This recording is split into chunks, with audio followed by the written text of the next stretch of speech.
ఈ రోజు మనం రక్తపోటు, హై బీపీ అది ఎందుకు వస్తుంది, దాన్ని ఎలా కంట్రోల్ చేయాలి అని తెలుసుకుందాం.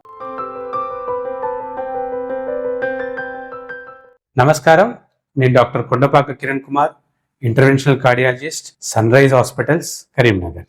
అసలు బీపీ అంటే ఏంటి?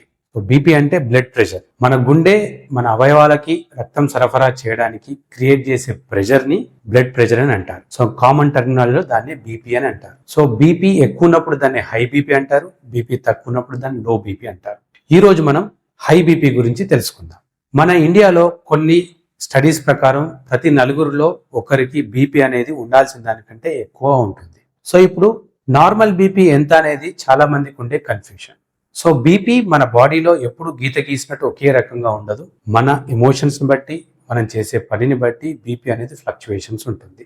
ఎప్పుడైనా బీపీ ఉందా లేదా అని నిర్ధారించుకోవాలంటే మనం బీపీ చెక్ చేసేటప్పుడు మనం ఫిజికల్ గా కానీ మెంటల్ గా కానీ ప్రశాంతంగా ఉండే విధంగా చూసుకోవాలి. దాని ద్వారానే బీపీ ఉందా లేదా అనేది మనం ఖచ్చితంగా చెప్పవచ్చు. ఎప్పుడైనా బీపీ గురించి చెప్పినప్పుడు మనకు రెండు వాల్యూస్ చెప్తారు. ఫర్ ఎగ్జాంపుల్ 120/80 అని. నార్మల్ గా పైన ఉండే బ్లడ్ ప్రెషర్, అది సిస్టాలిక్ బ్లడ్ ప్రెషర్ 90 నుంచి 130 వరకు ఉంటుంది. కింద ఉండేది డయాస్టాలిక్ బ్లడ్ ప్రెషర్ అనేది 60 నుంచి 90 వరకు ఉండొచ్చు.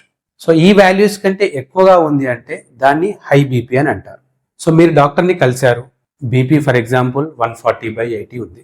సో 140/80 ఉండగానే మనం ట్రీట్మెంట్ స్టార్ట్ చేయాల్సిన అవసరం లేదు. చాలా మందికి డాక్టర్ని చూడగానే డాక్టర్ ఏం చెప్తారు, లేదంటే డాక్టర్ గారిని తొందరగా కలిసి తొందరగా వెళ్ళిపోవాలి అనే హడావిడిలో బీపీ ఎక్కువగా ఉండే అవకాశం ఉంటుంది. సో కాబట్టి ఒకసారి బీపీ ఎక్కువగా ఉంది అంటే ఒకేసారి మనం మందులు మొదలు పెట్టలేము.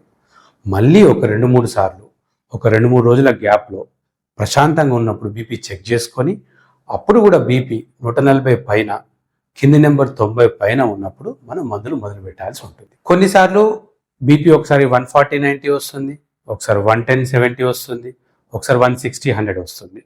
అటువంటి టైంలో ఈ బీపీ ఉందా లేదా, హై బీపీ ఉందా లేదా అని తెలుసుకోవడానికి రెండు రకాలుగా మనం తెలుసుకోవచ్చు. ఒకటి, పేషెంట్ ఇంట్లో ఉన్నప్పుడు హోమ్ బేస్డ్ బీపీ మానిటరింగ్. అంటే ఇప్పుడు మనకు ఆటోమేటిక్ బీపీ మిషన్లు చాలా వరకు వచ్చాయి. సో ఇంట్లో ప్రశాంతంగా ఉన్నప్పుడు బీపీ చెక్ చేసుకోమన్నాం కదా అని మార్నింగ్ ఒకసారి, ఈవినింగ్ ఒకసారి చేసుకోకుండా ప్రశాంతంగా ఉన్నప్పుడు రోజుకొకసారి చెక్ చేసుకొని ఒక డైరీలో నోట్ చేసుకొని పెట్టుకోవాలి. కొందరిలో ఇది పాసిబుల్ కాదు. అటువంటి పేషెంట్కి 24 hours అంబులేటరీ బీపీ మానిటరింగ్ అనేది చేయాల్సి ఉంటుంది. అంటే బీపీ కఫ్ అనేది మనకు కట్టేసి ఒక చిన్న మిషన్ లాంటిది ఉంటుంది, మనకు అటాచ్ చేసి పంపిస్తారు. మన పని మనం చేసుకుంటూ పోతూ ఉంటాం, మన పని చేసుకుంటాం, మనం రోజు చేసే పనులు చేసుకుంటుంటాం.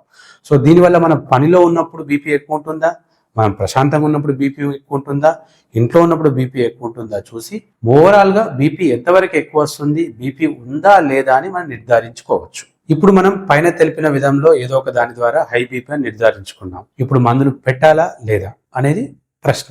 సో బీపీ ఉంది, దాంతోపాటు మనకు మిగతా పరీక్షలలో గుండె స్కాన్ 2D ఎకోలో లెఫ్ట్ వెంట్రుకల హైపోట్రోఫీ కావచ్చు, మూత్రంలో ప్రోటీనీరియా కావచ్చు, ఫండోస్కోపీలో రక్తనాళాలు సన్నబడడం కావచ్చు. సో ఇటువంటి ఉన్నప్పుడు మనం ఖచ్చితంగా బీపీ మందులు మొదలు పెట్టాల్సి ఉంటుంది. అంటే దీని అర్థం ఏంటంటే బీపీ మనకి ఎప్పటి నుంచో ఉంది, దానికి సంబంధించిన ఎఫెక్ట్స్ గుండె మీద, కంటి మీద, కిడ్నీ మీద ఆల్రెడీ ఎఫెక్ట్ స్టార్ట్ అయ్యాయి. కాబట్టి ఇటువంటి పేషెంట్లో మళ్ళీ ఇంకొన్ని రోజులు వెయిట్ చేసి చూద్దామని కాకుండా వెంటనే బీపీ తగ్గించుకోవడానికి మందులు వాడాల్సి ఉంటుంది. బీపీ అనేది మనం రెండు రకాలుగా చూడొచ్చు.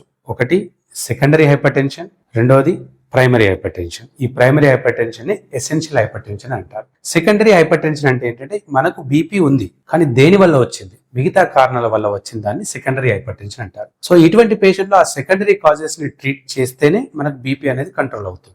సో ఆ సెకండరీ కాజెస్ ని కనుక్కోకుండా బీపీని మెడిసిన్స్ వాడుకుంటూ పోతే కొన్ని రోజులకు మన బాడీలో ఇర్రివర్సిబుల్ డ్యామేజ్ అనేది జరిగే అవకాశం ఉంటుంది. ఈ సెకండరీ హైపర్ టెన్షన్ కారణాలు ఏంటో ముందుగా కనుక్కోవాలి. అతి ముఖ్యమైనది, చాలా మంది నెగ్లెక్ట్ చేసేది ఒబేసిటీ. మనం చాలా బరువు ఉండడం వల్ల, మన బాడీ అనేది ఎక్కువ పని చేయడం వల్ల బీపీ అనేది ఎక్కువ ఉంటుంది. సో ఈ బరువు ఎక్కువ ఉన్న పేషెంట్లు ఫిజికల్ ఎక్సర్సైజ్ ద్వారా బరువు తగ్గించుకోవాల్సి ఉంటుంది. రెండవది, ఉప్పు అతిగా తినడం.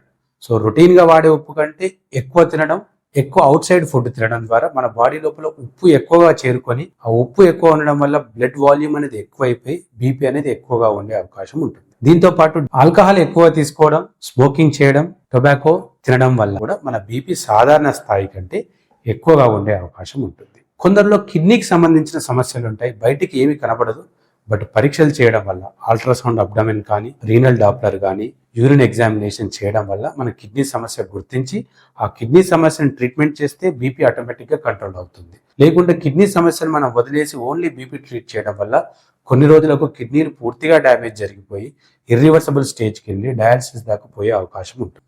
సెకండరీ హైపర్ టెన్షన్ కి అతి ముఖ్యమైన కారణం గురక.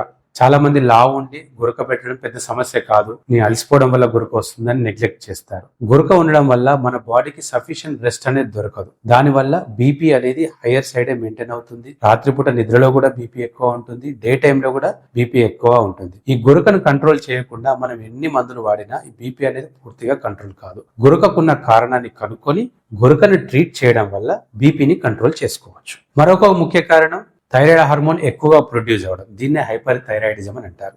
ఈ పైన తెలిపిన కారణాల వల్ల వచ్చే బీపీని సెకండరీ హైపర్ టెన్షన్ అని అంటారు. ఒకవేళ పైన తెలిపిన కారణాలు ఏమీ లేవు, పేషెంట్ సన్నగానే ఉన్నాడు, అలవాట్లు ఏం లేవు, మిగతా జబ్బులు లేవు, సో దీన్నే ప్రైమరీ హైపర్ టెన్షన్ అంటారు. దీన్నే ఎసెన్షియల్ హైపర్ టెన్షన్ అని కూడా అంటారు. సో దీనికి కారణం మన గుండె లోపల రక్తనాళాలు గట్టి పడిపోవడం వల్ల వచ్చే బీపీని ఎసెన్షియల్ హైపర్ టెన్షన్ అని అంటారు.